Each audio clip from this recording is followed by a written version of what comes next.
All right. Good morning, everyone. We'll begin the forum now. Hello, I am Jeff Peckrell, and I'm the chairperson for Forum and a co-chair of the Human Rights Working Group, along with Dolores and Melvin, who are here today. And our group, with others in the church, collectively come up with the great speakers that we have for you each Sunday. And we have a very good one today. We're going to be learning about both Cuba and Venezuela, two very important topics in the news that we're reading about every single day, right?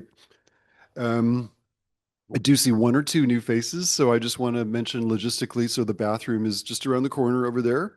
And if you are not on our mailing list and learning about these talks from our newsletter, which is like a weekly email that we send out, you could add your name to the sign-up sheet in the back, put your email address, make sure it's legible, and we'll add you to the list, and you'll be getting one or two emails a week to learn about future talks. Now I'd like to mention a few more that we have upcoming after today. So next Sunday, we don't have a forum, but on the 8th of March, which is International Women's Day, we will have Carol Ruth Silver, who will be talking about women's reproductive health and rights. Okay. Specifically, I think mifepristone, the drug for chemical abortions. And on the 15th of March, we will have Anne Rovier, who is going to give us a talk about the trip she took to West Africa last summer. She went there to learn. They have a trip that's to educate you about the aspect of the slave trade that happened in Africa. But she also has some amazing things to share with us about culture, beautiful culture, and people that she met when she was in West Africa. Okay. And then on the 22nd of March, we will have Supervisor Cheyenne Chen from the Excelsior coming to speak to us. So a local focus for that one. And then on the 29th, we'll be having another Women's History Month topic. So we'll have Anne Fagan Ginger, a very prominent and famous human rights attorney, will be coming to speak. So those are some other things to come back for, but next Sunday, no forum, okay? Now, Dolores, would you give us the Ohlone land recognition, please?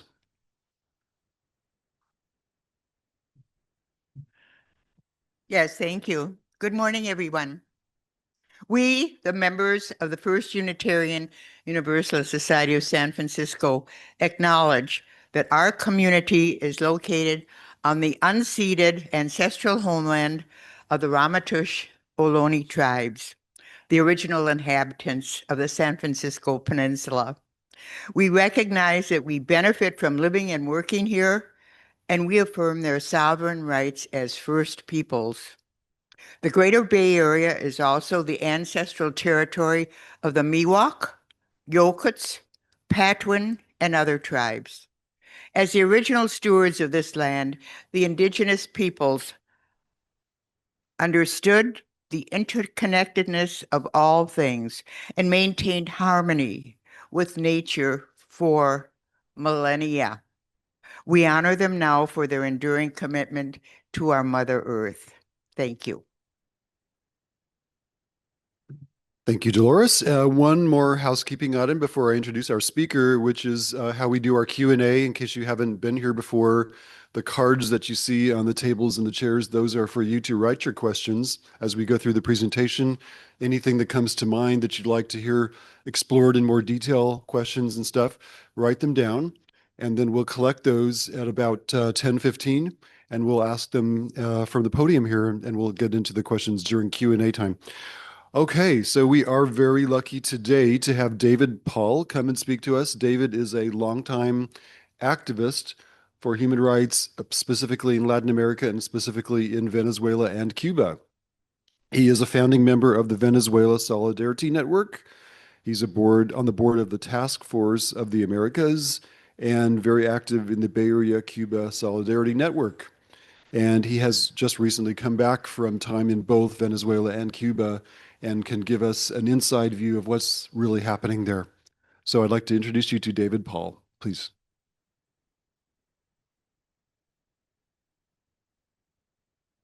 Well, good. Thanks for having me here. First wanted to say I'm not a journalist. I'm not a scholar. I'm not an academic. I'm a concerned citizen that's Okay. Concerned citizen that's spent many visits to Cuba and Venezuela, and I'm just going to share my experience and how my time there and what I've learned there has informed me and shaped and given me more clarity about what our government is doing around the world and specifically in those countries. And basically, in terms of the title of this talk about imperial aggression against Venezuela, it's given me a better sense of what imperialism is. It's not a word you hear very often, but I don't think it's hyperbole at all to state that the US is an empire and using imperialist methods, not different from centuries ago, against countries that are defying their domination. And imperialism is a method, a system of coercion, of domination of other countries to plunder their resources. And I think it's, to me, I always try to look through this lens, and I think it's helpful and very accurate, is that the United States has been acting since it became the dominant power in the world less than 100 years ago as an international gangster and defying, acting against any country that tries to defy their domination, their plan to dominate financially, politically. And there's a long history of this. Many people forget that you look back at, for many, many decades, the U.S., it's an invasion, it's the organizing coups, assassination attempts against many countries who try to defy U.S. Pressure, U.S. influence on their countries. And people know a lot of this kind of intervention is supported by propaganda and misinformation and actual lies. And people know that they lied about Vietnam, they lied about Libya, they lied about all the Central America wars that they were involved in. They lied about Afghanistan, about Iraq, all these other places. So people have to kind of have some possibilities that they're lying about Venezuela. But sometimes people forget. They'll believe all those lies, but now with Venezuela, well, that's different. Well, it's not so different. And Trump is a more vulgar form of president than some of the ones in the past, but it's not much different. All the presidents have lied about the interventions and military adventures around the world. And the U.S. has, some people say it's in decline. Well, I'd say I wouldn't go that far, but the U.S. is feeling threats. The U.S. empire is feeling threats from the financial domination that it's used to having because of the financial power of China and the alliances between other countries. And there's been this pivot to Latin America.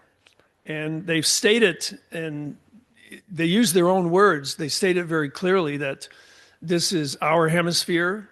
They used to say it's the backyard. Biden said it's the front yard. Now they just say it's ours. And they're revitalizing the old Monroe Doctrine, which initially in the 1800s was to keep a European influence out of Latin America. But the more important part of that Monroe Doctrine, which they now call the Donroe Doctrine, because Trump has embraced it, is to not only keep other countries out, in this instance would be China's influence, is to squash any kind of independent development in Latin America itself. And it's sort of, it's a message to Latin America that, and a warning to Latin America that you have to comply or things could happen to you, like just what happened in Venezuela. I'll get more to that. The National Security Strategy, a document recently put together by Trump and his cronies, but, is really kind of follows a continuity with other documents about the imperial plan and designs.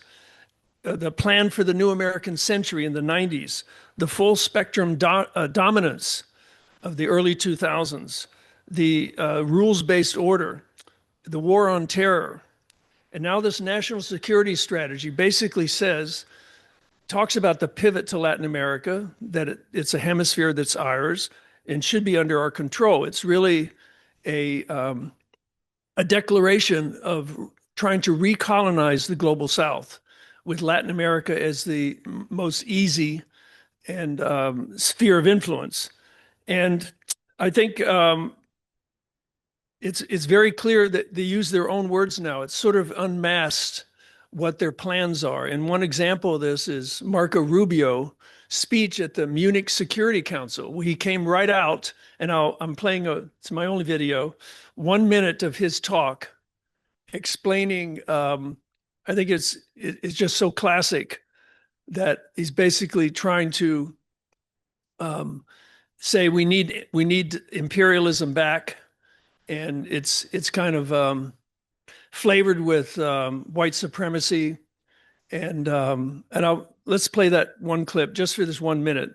For 5 centuries before the end of the Second World War, the West had been expanding. Its missionaries, its pilgrims, its soldiers, its explorers pouring out from its shores to cross oceans, settle new continents, build vast empires extending out across the globe. But in 1945, for the first time since the age of Columbus, it was contracting. Europe was in ruins. Half of it lived behind an iron curtain, and the rest looked like it would soon follow. The great Western empires had entered into terminal decline, accelerated by godless communist revolutions and by anti-colonial uprisings that would transform the world and drape the red hammer and sickle across vast swaths of the map in the years to come. Against that backdrop, then as now, many came to believe that the West's age of dominance had come to an end, and that our future was destined to be a faint and feeble echo of our past. But together, our predecessors recognized that decline was a choice, and it was a choice they refused to make. This is what we did together once before, and this is what President Trump and the United States want to do again now, together with you. And this is why we do not want our allies to be weak, because that makes us weaker. We want allies who can defend.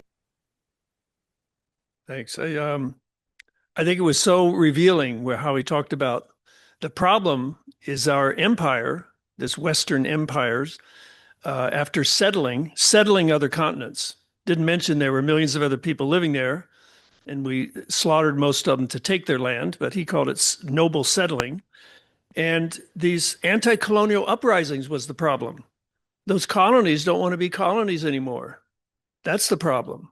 So he's really stating it clearly, the kind of design of the U.S. empire and where it is today. And I think there's another factor is this impunity, the impunity we saw with the ongoing genocide in Gaza and Palestine, that they could get away with it and no one's can really stop them. I think this is emboldened them in terms of their plans for Latin America. And Stephen Miller, one of Trump's confidants and handlers, I would say, he came right out and said that people have to wake up. The world is run by force, and that's how we are going to govern. That's how we're going to act, because that's how the world works, by forcing other people. And I think it's really normalized what's happened in Gaza. What they're trying to do with such impunity is just normalizes this violence. And in this pivot toward Latin America and this fear of losing hegemony financially in the world, they're resorting to violence, because that's where most of their power is, when they're losing the financial power. And why Venezuela? Well, Venezuela is one of the big, and Cuba also for a different reason, similar reason, but a different scale, is one of the biggest obstacles to imperial domination in this hemisphere. It is an example of inspiration to many people who want to develop economically and politically independent of U.S. control. And the U.S. needs to destroy that example and isolate that example. Cuba doesn't have the resources that Venezuela has that the U.S. wants to exploit. But I contend it's not the resources is the main reason. But Cuba has a moral and political power in the world that is very influential, that also influences others to maybe try an independent path of neoliberal economic pressure and domination from the U.S. So this Obama sort of formalized this program of the U.S. approach to Latin America when he signed this decree that states Venezuela is a threat, unusual and extraordinary threat to the security of the United States and our foreign policy. And that kind of gave a license to Trump and it always refers back to that, a license to sanctions, to put a siege on Venezuela, all their actions of aggression against Venezuela. And the pretense is often, initially anyway, they talk about democracy. That's the reason we're attacking Venezuela, to save democracy. But that can't be the criteria because there's lots of countries in the world that are completely authoritarian dictatorships that are great allies with Trump and the United States. So that democracy can't be the criteria. And also for Trump to say, we're going to run Venezuela. We're going to decide how democratic is that we're going to decide what they do and what they have. Human rights. Well, they talk about human rights, but is it defending human rights to deny food and medicine to millions of people? And I'll just refer it always, you can never forget it, complicit in what they did in Gaza. Is that human rights? How can you ever talk about human rights? And drugs. The whole thing about drugs, recently you won't hear much about drugs as a justification for attacking Venezuela because it's been completely debunked. In fact, one of the charges against Maduro, that he was the leader of this cartel de los soles.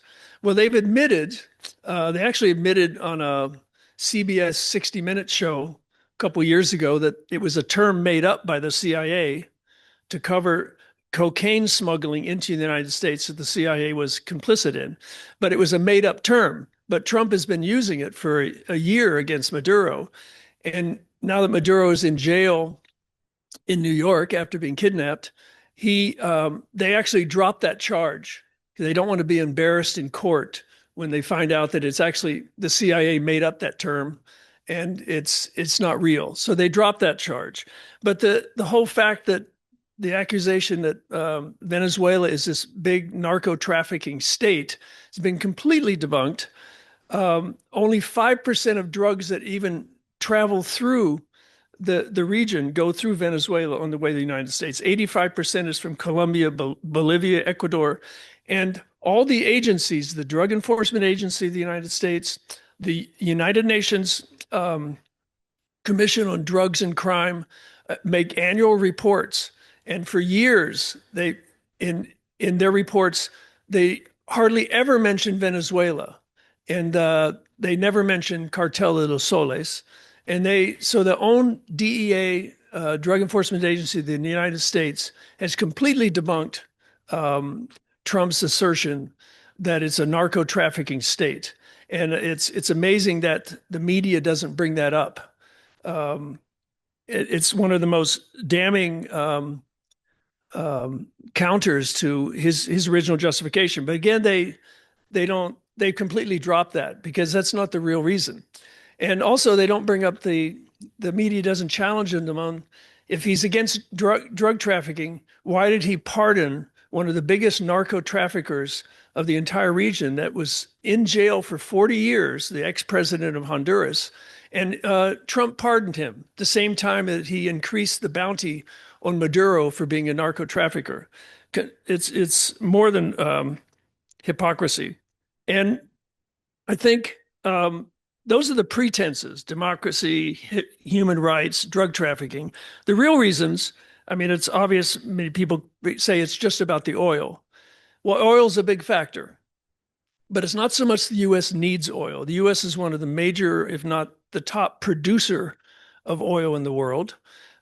We don't really need much more for domestic consumption, but it's the control of the oil. If you have the large reserves of Venezuela, if you can control the prices, you can control the markets, the world markets, and you can also keep China and other adversaries, as they term it, keep them from using the oil for their own development. But even more important is that Venezuela was using its oil to help other countries in the region so they could develop independently of the United States.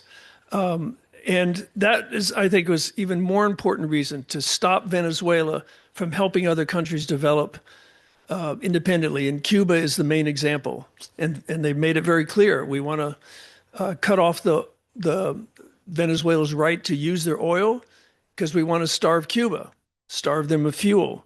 And it's an increasing humanitarian crisis there by blocking all the oil that's going to Cuba. The other reason is the regional unity, not just the oil helping financial, economic development, but just the unity. There's been 3 or 4 major organizations that Venezuela has spearheaded for countries to work out their own problems together, to maintain peace in the region, economic trade, and that regional unity, again, going back to, and I don't think it's hyperbole, again, I'll say, the gangster, when you have a bully and a gangster and people get together to try to push back, that's a threat. And this, another main reason, to some that this is the main reason, is there's a project, a socialist project going on in Venezuela. And I'll get to a little more of that in a second. And they want to destroy that project. They're trying to develop a more just society, one that's very democratic on many levels, and socialist policies in the middle of a capitalist economy is the reality there. But they need to destroy that. And there's a quote by Elliot Abrams, one of Bush's, I think he was even Secretary of State, who said, we try hard all over the world to destroy any socialist projects, and we cannot let Venezuela be an exception to that. They can't let it thrive. They can't let it show the world that there's an alternative to the pure capitalist domination of an economy where profit over people is the priority, and they have to destroy that. And they've had a 25-year-old war, 25-year-long war against Venezuela to prove that that socialist project is a failure, so it won't be the example to other people. And that I think is sort of the main reason. And some State Department people recently have talked about that the main goal is to destroy the left in Latin America.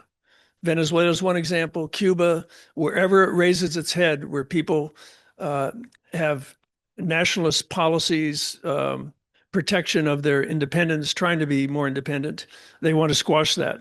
And the 25-year war against Venezuela used to be a petro colony, basically supplying much of the oil to the United States, kept it afloat during World War II. And in 1999, there was a political revolution against the repressive dictatorship, kind of neoliberal dictatorship that existed. And Chavez was elected. I won't go into the details of all that, where he came from. He was a military person who tried a coup years earlier to get rid, after a large repression against a population that was complaining about and protesting against some economic policies like doubling, tripling the transportation costs overnight. And they started the first real constitution that was very inclusive of many constituent populations in the country: women, indigenous, youth, disabled. Basically used the oil wealth of Venezuela to help the poor and develop social projects numerous kind of missions, eliminating illiteracy, eliminating extreme poverty, over the decade, building almost 5 million homes for people. And the roots of this come from there's this rich history of self-determination and a desire for independence. Was the Simon Bolivar, who was the leader of the independence movement of South America against Spain. That's still very much in the culture and in the minds and hearts of Venezuelans. There's a certain pride and dignity in that they have this history of fighting for their independence, and that has not left them. And Chavez reignited that. He didn't invent it, but he reignited that desire and love for independence among the people. And the U.S. recognized that, and they started with a certain level of sanctions, which increased later. They helped promote a coup where they actually kidnapped the president. For 2 days, they were going to kill him, but hundreds of thousands of people swarmed into the streets, asking for their president to be back. And the coup reversed in 48 hours. They brought the president back. The people who were supporting the coup, some of the Maria Machado, you might know, who got the Peace Prize for supposedly a democratic activist, which actually asking for invasion and bombing of her own country. She was one of the leaders of the coup, and at the time of that coup, that dissolved the National Assembly, it dissolved the Constitution, and the head of the local business group declared himself president. So that was the kind of coup that the democracy transition that the U.S. promoted at that time. But the people rose up, hundreds of thousands, demanding their president back, and he came back. Very similar to what's happening now when they kidnap Maduro, hundreds of thousands of people in the streets demanding him come back. But in addition to that coup, it was over the next 15 years, fomenting many strikes, hundreds of millions of dollars going into NGOs to support disinformation campaigns against the government, actual theft of billions and billions of dollars of government assets in banks, in foreign banks. The theft of one of their main resources of income for the government was the Citgo refineries and gas stations here in the United States. Actual theft. The Bank of London has billions of dollars of gold, which was confiscated by the United States and England. And the pirating and stealing of oil tankers, it was going on years ago, and it's even increased. So there's billions and billions of dollars taken away from the government of Venezuela. And also there was a period where the oil prices worldwide dropped. So during these sanctions, all illegal, they lost almost 90% of their income for the government.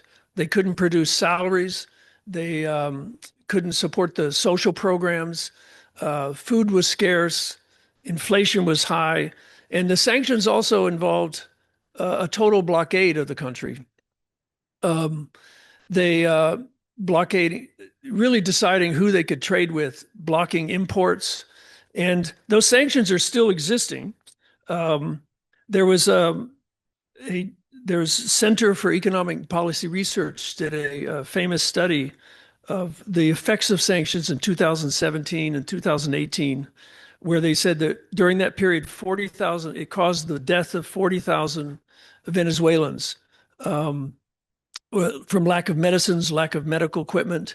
And that same group, appeared in The Lancet, a very renowned medical journal from England, said, these sanctions, not just in Venezuela, but all the countries, the almost 40 countries that have been sanctioned for the last few decades, have caused the death of 500,000 people a year, mostly women and children, the vulnerable elderly, because of restricting equipment that could sanitize and clean water, food imports, medicines. So that's the kind of policy of sanctions, that it's not avert war, but some people insist that it's just as deadly as war. I'm sorry I forgot to do those slides, but that's go a little more. Yeah, keep going. I jumped ahead speaking and didn't do the slides, but go to the sanctions one, just more. Yeah, there's just some. There's a chart. Go to the next chart. No, you'll see it more. This is just one aspect of the levels of aggression and how it's affected everything. Medical imports, food, mining, the banking. They've frozen the financial assets, ability to trade throughout the world. So that's the kind of backdrop for what this constant war against Venezuela. And all part of this is the psyops, the propaganda, the disinformation to support these kind of actions. And there's one in particular, it's a little anecdote I always remember. During the 2002 coup, where they kidnapped Chavez, there was this huge campaign on the news about how corrupt Chavez was and how evil he was.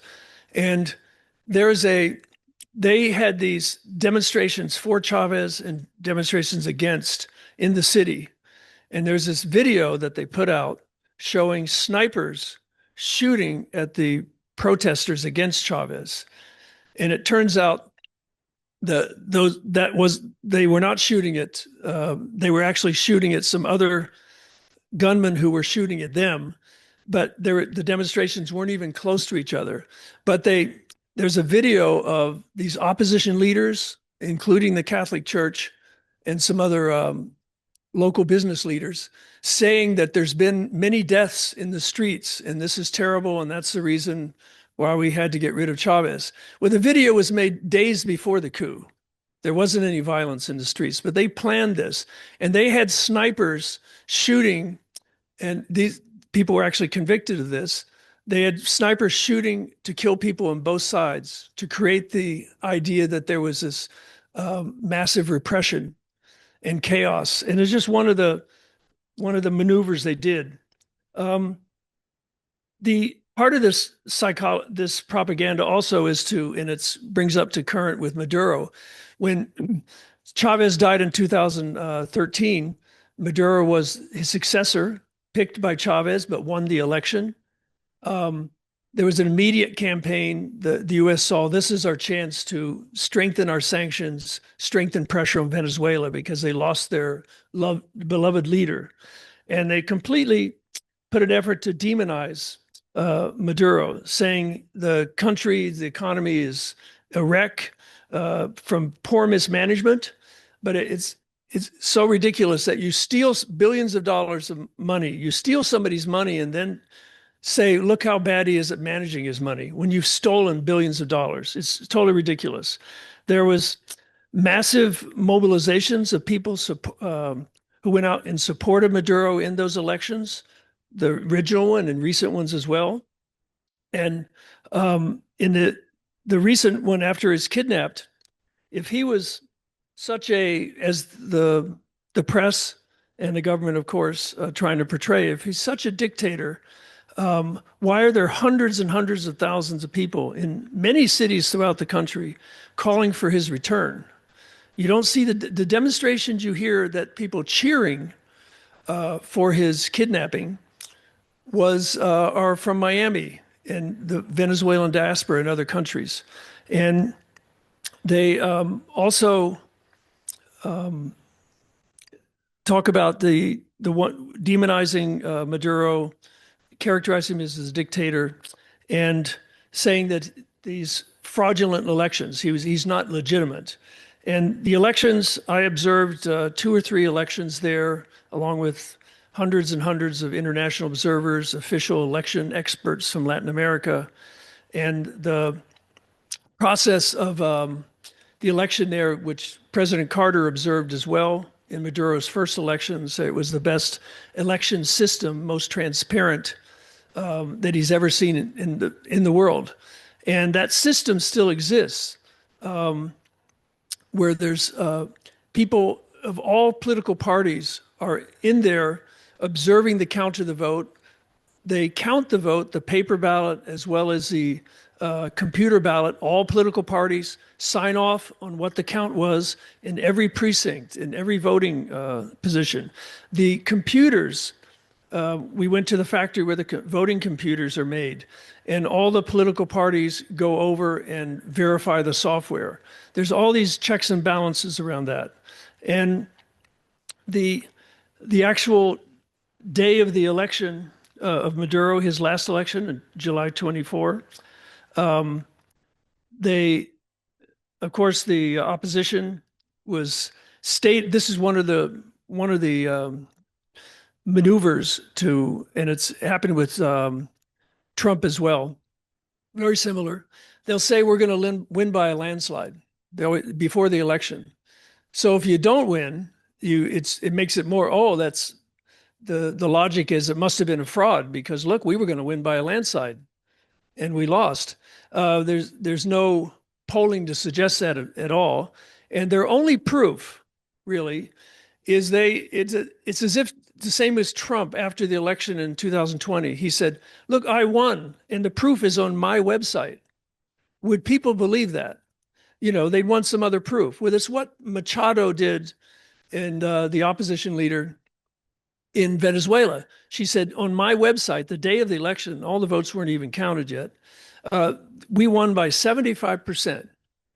And because there was, and also at the same time, that same day, there was a huge, and this isn't just the Venezuelan government saying this, a huge cyber attack on the entire electrical system of the government, including all the voting.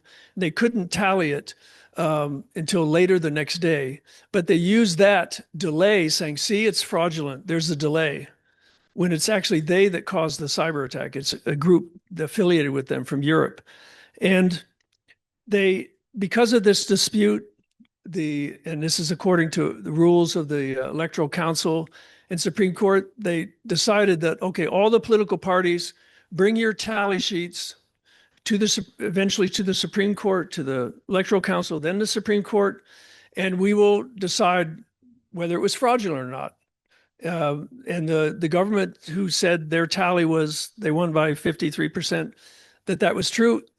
All the government coalition and all the other political parties went to the Supreme Court with their results except one. That was the Machado far right-wing party who said they won by 75%. They never showed up to the hearings. They never brought any evidence, only saying, look at our website weeks ago. That was the proof. But the propaganda, the notion that it was fraudulent has just been so pervasive through the media, even progressive media. They keep talking about that, but not understanding what actually happened on the ground there. And when all of this years of sanctions, years of attack, the demonization of the leadership has all failed to destroy the Chavista government. They've resorted to violence, is what empires do, and what Trump is doubling down on. And they attacked on January 3rd, massive attack, killing hundreds of people, kidnapping the president, very unprecedented.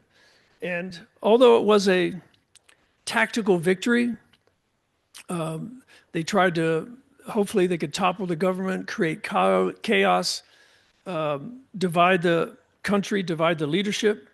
That didn't happen. It was a tactical victory in terms of what they did.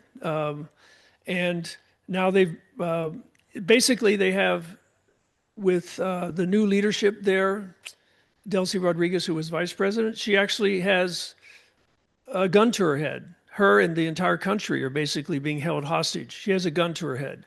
People complain that, there are people who are supportive of the process there, complaining that she's making too many concessions to the United States. She's selling out her government. She's selling out her people. But she terms it as strategic prudence. You have to a certain kind of pragmatism. When you have a gun to your head, and they've all been threatened, their lives, threatened more attacks on the country. And they see their priority right now is to maintain peace, prevent more attacks and more Venezuelans being killed, maintain the power of the government that was by the Constitution. This is the government that the people selected, and to maintain in power and function, and also to free the President Maduro and his wife, Cilia Flores, from custody in New York. Those are their three demands. And in that context, they've made concessions to the United States, forced to, in large part, to have the U.S. Be in a large part in control of the sale of their oil. Where it goes, and there are hundreds of millions of dollars. It's not total theft, but hundreds of millions of dollars have come back from those recent sales to the government, which is prioritizing it. They've always had health and education and the social services. It's funny that well, not funny, but unfortunate that during these bloody attacks and all the attacks on these fishermen in the Caribbean and now in the Pacific too, killing like 120, 130 now. The media, I'll start with the Democrats. The Democrats, they usually object to the methods, but not to the premise that the U.S. has a right to just extrajudicially murder people without any evidence. They just are upset, the Democratic leadership. They're upset that they didn't get permission first to do the murders. They didn't ask Congress. And basically supporting this supposed moral authority of the U.S. to do these kind of actions. And I remember they were not so concerned about the murders of the fishermen as the double tap. Well, they killed some survivors from the boat. That was what they really got upset. And the media never really asked the hard questions of what gives you the right to do these attacks and really challenge them on the hypocrisy of these drug charges. There was no invasion of the country and taking over the country, and no actual regime change. And actually, Trump kind of threw Machado under the bus, saying she has no support there, so she's not going to be the leader we're going to deal with, really recognizing that there's a large section of the population that does support the government. And to try to control and occupy a country when that's the case would be very dangerous and very difficult. It's a divided society, like many. There's people who are exhausted. There's people who are discouraged with the economic hardships. And there's also millions of people who are very committed to the Chavez socialist project that was started 25 years ago. There's a certain sense that, as I said, Chavez sort of reignited this sense of dignity and pride in their country. And one of the best examples of people feeling that they have a say in their country, they have a say in their development, which this sense of dignity, they always talk about dignity, goes to this, the commitment of Chavez and the government to create a communal society, a more just society by giving popular power to the people.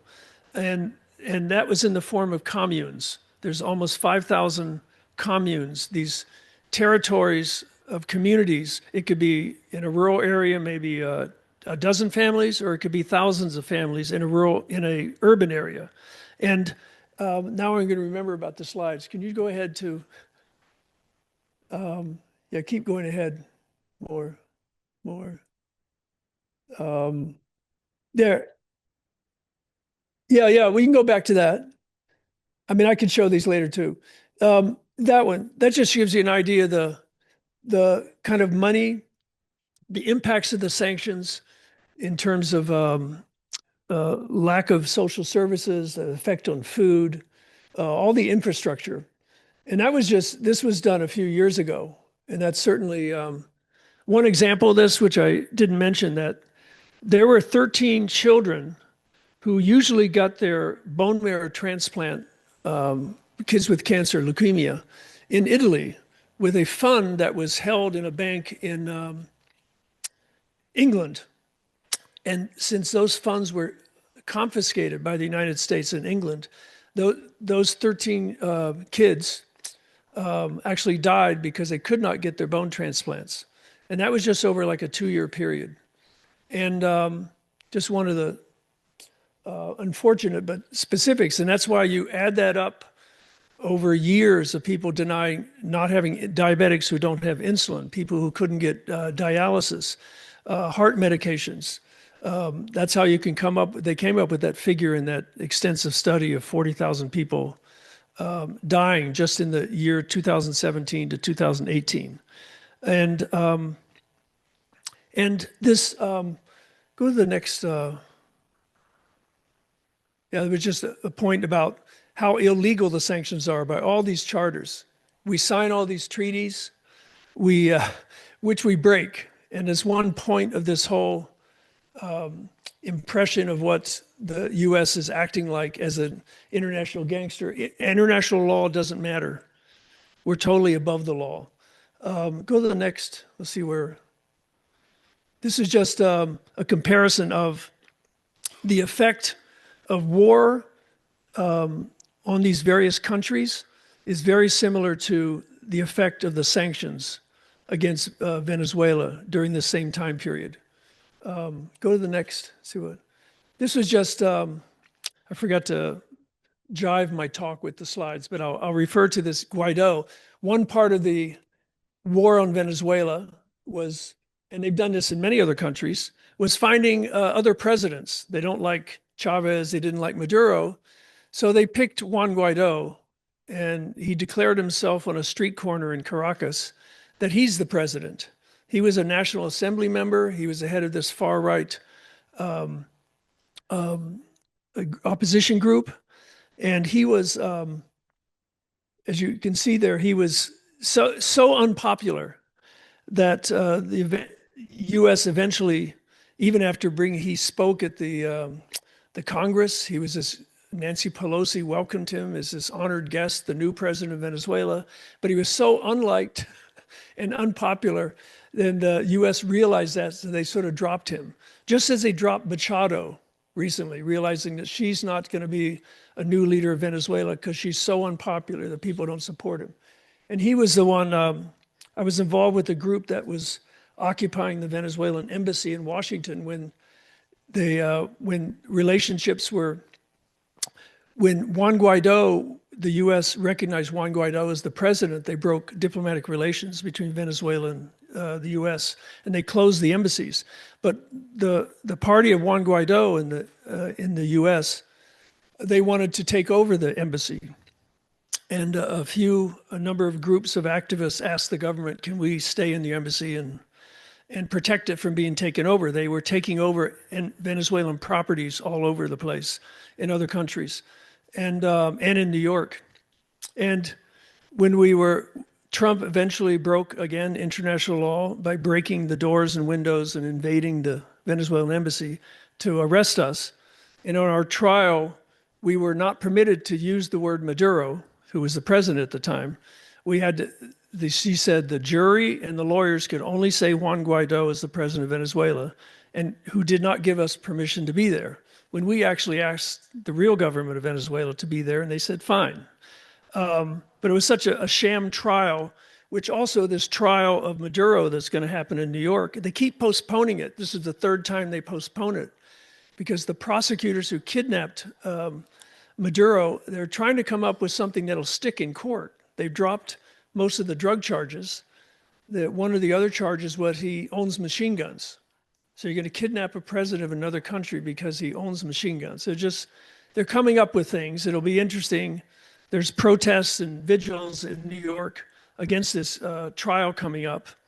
And there's a lot of speculation of what's going to happen, but we'll see. Can you advance more to this is just a rally with, after the victory of the last election. Go to another one. These are around the same time. And when some people say, oh, these are all paid protesters. Absolutely not. I've been in many of these. This was the day there were hundreds of thousands of people in the streets in different parts of the cities and in other cities celebrating the victory at that time. And go to the next one. There were just some other, it's another part of the city. This is one I was actually at. This is just about the voting system. And I'm sorry for the unsyncing of my talk with the slides. This is where these people from different political parties are observing the voting, and then they all participate in the counting after. Go to the next one. This is the system where they go, they get verified by fingerprints, their stamp on their fingers, they put a paper ballot, and then there's also the electronic ballot. It's, go ahead, next. I was there at the, in the middle there is Delcy Rodriguez, the now interim president, who was talking at this solidarity conference of people from all over, from social movements and parties all over actually all over the world, who came to show solidarity of Venezuela. And the next slide, that's just a few of them. Most of them, people that were invited couldn't get there because Trump was closing the airspace and closing flights. So a lot of people couldn't actually show up. Next. And this is where I left off before. One of the greatest examples and clearest examples of this sense of popular democracy and dignity and valuing self-determination is the creation of the commune movement, which are really, Chavez talked about it as the building blocks of a socialist society. And in his famous speech right before he died of cancer, was saying that, he said, comuna o nada. He said, if we don't create a communal society, we're not doing anything. We have to do that. And the Maduro government has taken that up as well. And it's that what I speak to so many people who talk about, and I say, well, how do you feel about the government? And many, many times people say, well, we are the government. They feel such a connection. I'm not saying everybody, as again, it's a divided society, but there are millions and millions of people who feel that the government speaks for their interests, that they have a say, and the commune movement is where that kind of popular and participatory democracy really lives. And it came out of, it has its roots in indigenous and Afro-Venezuelan societies during colonialism, where they had to go to the mountains and survive in these collective communal groupings. But it also came out of the survival during the sanctions, this whole war of sanctions that they had to survive. So they came together sharing resources, sharing food, and this idea of the communes are not a cooperative, like you'd have a workplace cooperative. They're actually a territory, an area in the city or rural areas where everything is decided by the people who live there. It's not a top-down decree from the government. They have these people's assemblies. Next slide. Okay, yeah. Just go to the next slide. These are a lot of the commune movement people who have come together for a convention. Next one. There's another, they do these little workshops going over problems in their community, deciding and they have an election every 3 months to decide in the communes what projects they need help with from the government. Go to the next slide. They pick one of 7 projects. Every 3 months, the government gives them $10,000 for the project they decide. Next. And next. That's another one. Go next. It's another assembly. We met with an urban commune. And next. This is, some of them have to sustain themselves, depending on the size of the commune, they'll have certain means of production, the things they produce. This has a little textile factory to produce funds for their commune. Next. This is another urban commune, very different type. Go ahead, next. And this is my last trip was traveling with a group of commune activists to the Amazon area, where we met rural and indigenous communes. And all very, I was just very inspiring to see these people who are relatively poor compared to a lot of the urban cities, but very dedicated toward supporting the government that has been supporting them. And there's a real power in people who feel that when they have a voice, that they have ownership of and a voice in what affects their lives in their community, they want to defend it. And that's why this spirit of people trying to defend their government, and why you get mobilizations of hundreds of thousands of people wanting their president back, supporting the government. It comes from that realization that the government is something that's come from their desires and something they support. And I would just end by saying, I think it's really important to see the full spectrum of the violence of imperialism, the quote silent of violence of sanctions, as well as the violence of actual attacks. That keep in mind this lens of U.S. being an international gangster, because that's what motivates and explains what their actions. And it's not a problem of an individual president. It's a pattern. It's a system of prioritizing privileges for corporate elites, the privileged few. And I think it's really important for people on the left not to look at Venezuela or any society like this as having these benchmarks, because it's so ridiculous for a community here that can't even elect a progressive. I'm not saying this community, but can't even elect a progressive to a local school board, is going to look at a country like Venezuela being attacked, assassination attempts, sabotage, blockaded, under constant threat, and telling them they're not socialist enough, so we can't support them. That's really a wrong approach. So basically, I think the people of Venezuela, very courageous, very proud, very conscious of what's happening to them, and really just deserve our support and deserve to live in peace. And Venezuela is not a threat. Venezuela is actually a hope for the world, from my view. That's all. I'm sorry, totally forgot about the slides. We do have some great questions for you. Since Maduro's arrest and imprisonment, U.S. oil executives have declared that they are unlikely to invest in Venezuela's industry, which would require billions in infrastructure repairs in a politically unstable environment. What then are the U.S. benefits for taking economic control of Venezuela's government? Well, I'll try to be brief because I know I went over. Well, the Chevron has never left Venezuela. They've been pulling oil out of Venezuela because they've had contracts with Venezuela.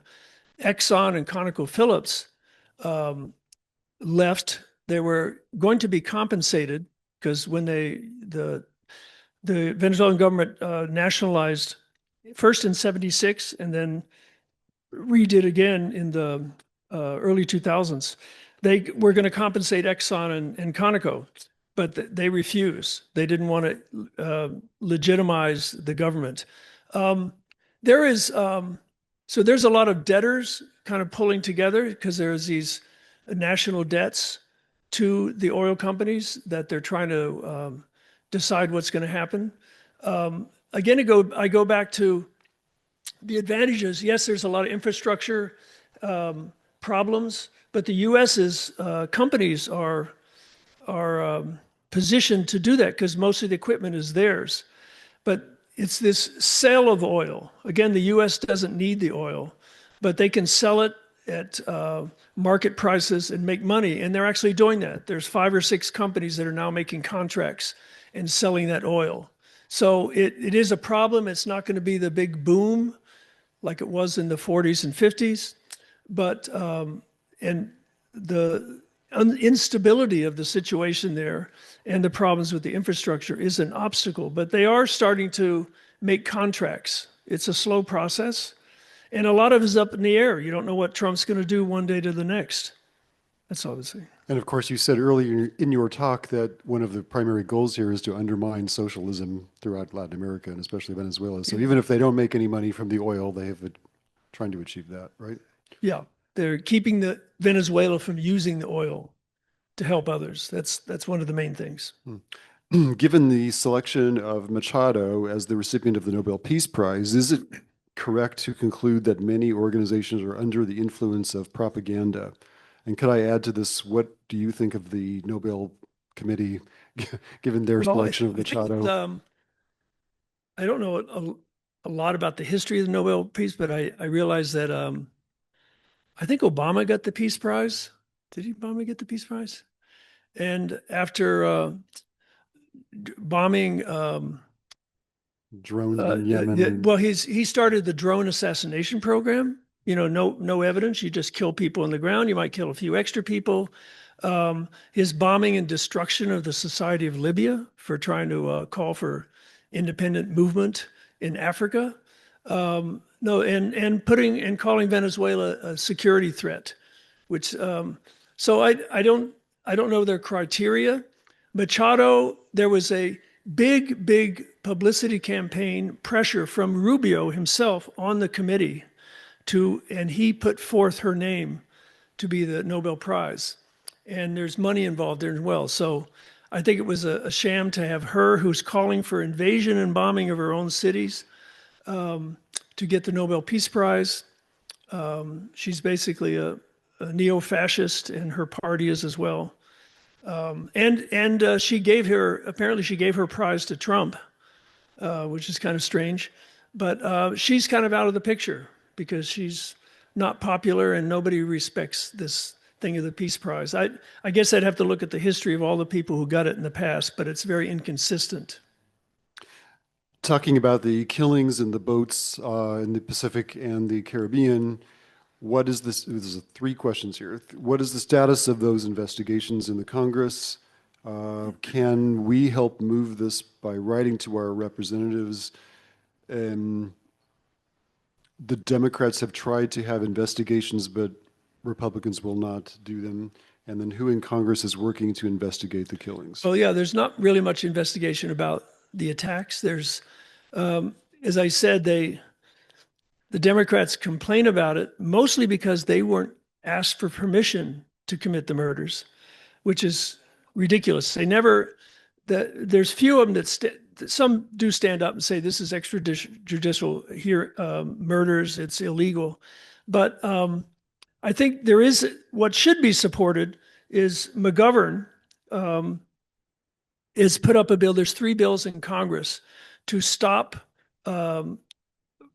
attacks on Venezuela, but specifically Cuba, stopping the blockade of Cuba.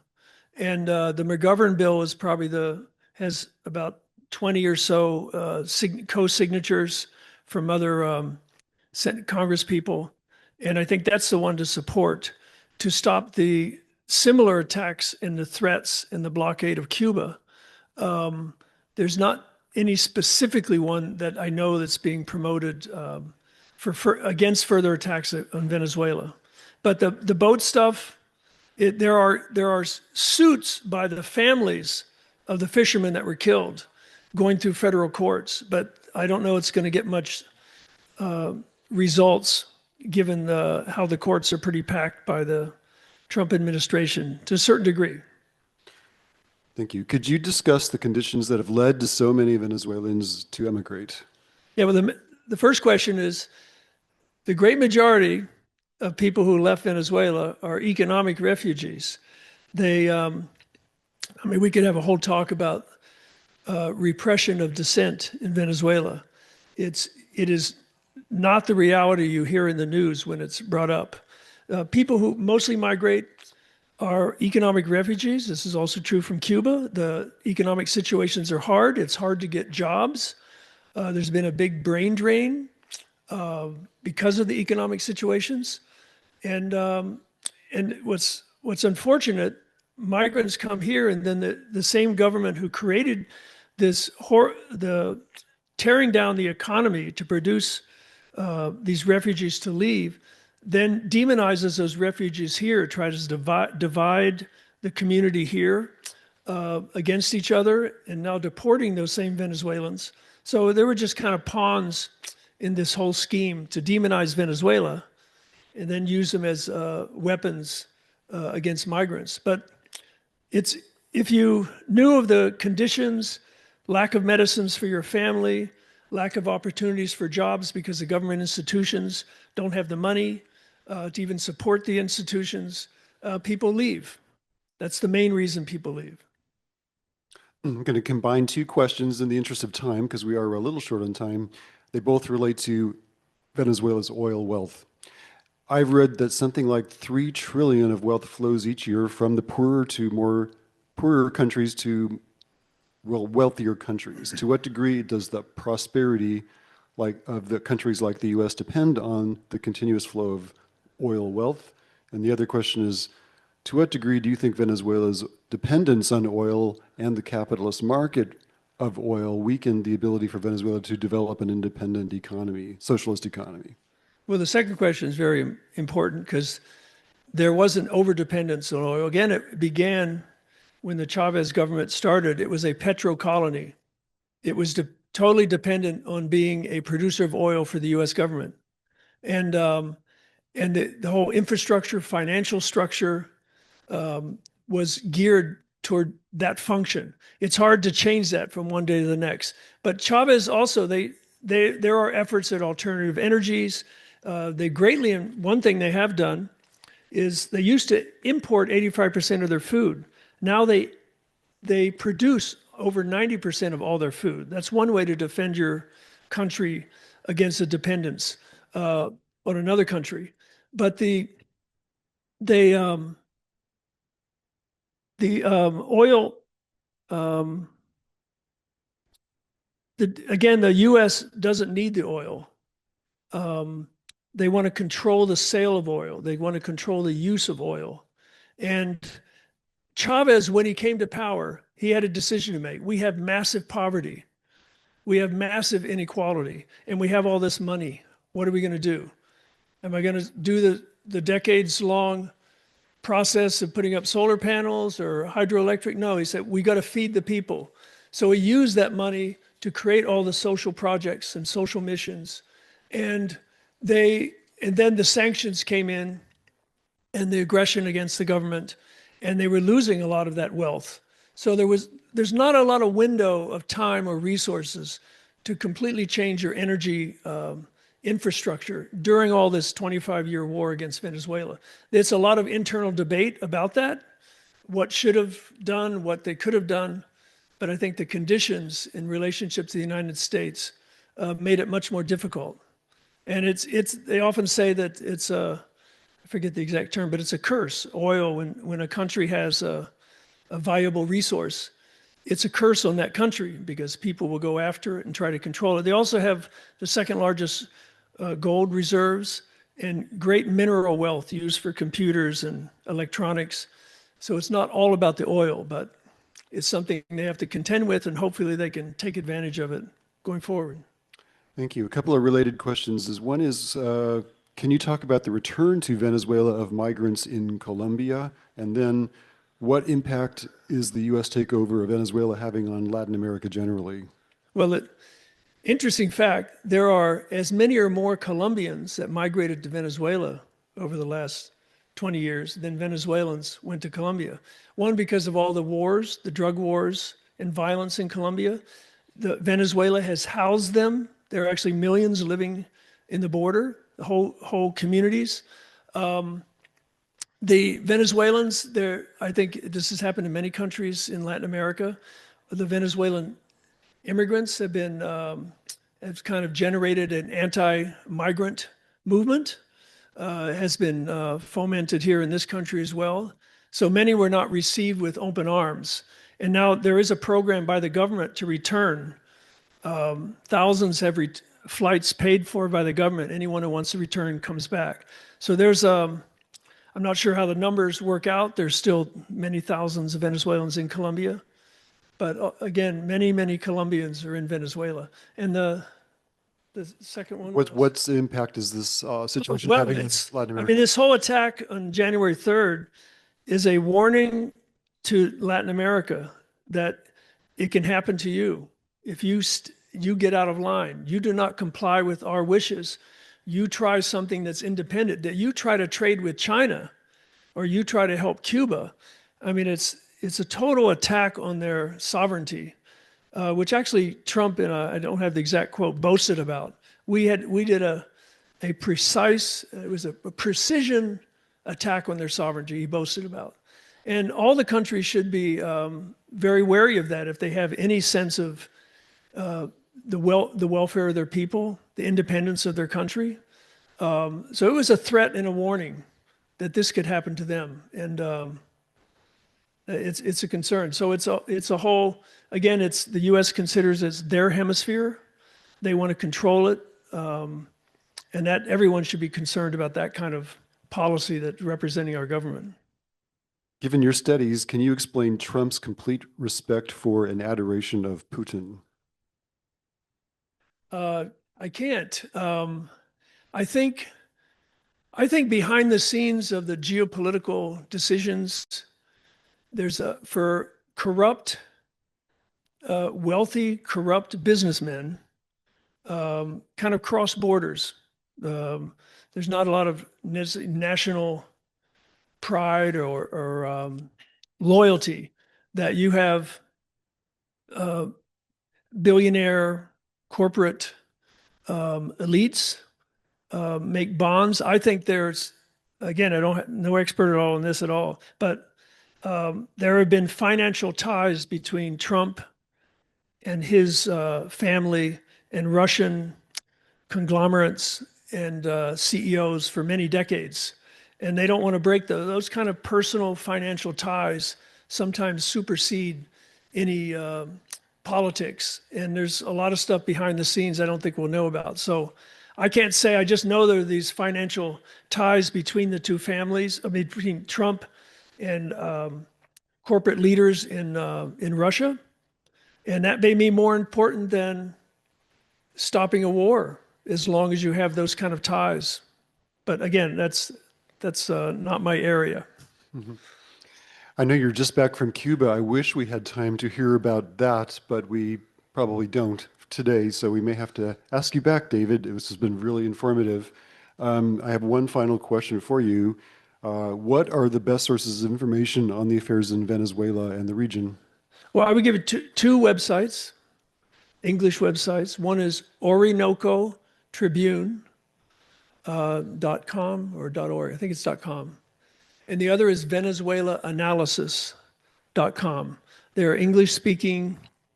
They're a mixture of Venezuelans and foreigners, journalists who run those. And they have new articles out almost every day. They have some of the slides before or from these infographics that really document all the details of the sanctions and its effects and impacts. But there's a wealth of information, short videos, films, articles from those two sites. I would recommend that. And really recommend just people be curious and open to looking at alternative views, because I ask my liberal progressive friends, they say these terrible things about Venezuela. And I say, where'd you hear that? Well, I heard it on NPR. And NPR has great programs. There's like 4 or 5 of them I'm addicted to. But the news from NPR is generally just parroting what the State Department says. It's sloppy journalism. So I wouldn't depend on your news from NPR just because it's NPR. Or the New York Times, which is, look what they did when around Iraq. And they're more propagandists for the government than they are really honest journalism. But look at these alternative sites. That would be Orinoco Tribune, ORINOCO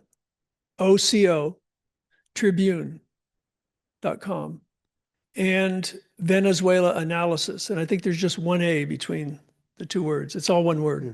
We'll put links to those in the email that always comes out with the recording link. So in case you didn't get it, we'll send it out. All right. But I went to Venezuela to see with my own eyes, and I talked to lots of people over the last 20 years. Been there probably 20 times, and you get varied opinions depending who you talk to. But you can go on anyone, like here, you ask somebody how to think about the government. I know many taxi drivers are pissed off. Well, I think anyone would if you're stuck in traffic all day. You always blame the government. But there's people on the street randomly who are upset. They're just tired. They're exhausted. The psychological pressure. But when you go into the streets with literally hundreds of thousands, just endless people, and after the last election, every day there were hundreds of thousands. One day it was 30,000 teachers. The next day it was 50,000. You get a sense that there is support there that we're not hearing in the news here. That's why it's important to look at these alternative sources to get what we're not getting through the propaganda in our press here. Thank you, David. This is super informative. All right, thanks for having me. Appreciate it very much. Okay, I'll just close with a couple of announcements. So this is the last forum in February. When we come back in 2 weeks, it will be Women's History Month. And so on the 8th of March, we will have Carol Ruth Silver. I think it's Silver. Yes, I'm sorry. And she'll be speaking about women's reproductive rights and health. And then on the 15th of March, the Ides of March, is it, Anne? We'll be hearing from Anne Rovere here, who'll be talking about a trip she took to West Africa last year.